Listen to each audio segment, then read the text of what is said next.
The HBCU Legacy Bowl is coming up, and Doug Williams and those guys are putting together another great installment of this Legacy Bowl.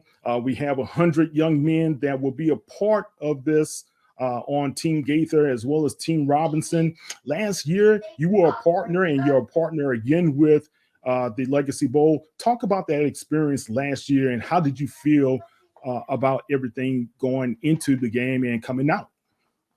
Well, first, I was honored, and I'm always thankful to be affiliated with Doug Williams and James Shake Harris and the great things that they do for the athletes for HBCU programs and the HBCU Legacy Bowl.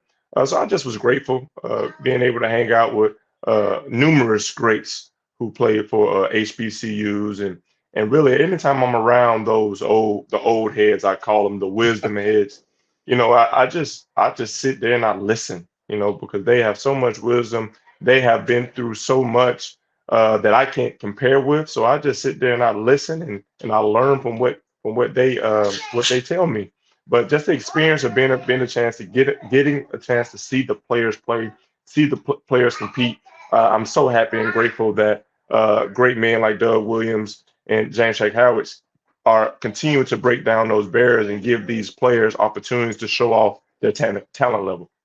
Yeah, yeah, definitely. When these guys first started the HBCU Legacy Bowl, it was a vision that most people didn't really buy into initially, but when they did buy into it, they got to see the bigger picture and how it has impacted these guys in their lives. We've had quite a few of those young men not only to go to the NFL training camps, but they also were able to go to like XFL and USFL to play as well. What advice would you give these guys going through this draft process? And I know it's been a few years since you went through it, but Yeah. what would you tell them how to handle this whole process?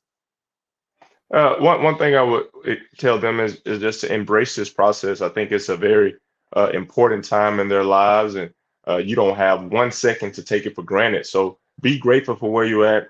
Don't look at where someone else is, and just focus on your process. I believe that we all have our unique paths to really our unique path and unique will where God has planned for us. So trust in that. Do not trust in your own understanding. Do not pay attention to your conditions, circumstances, and facts.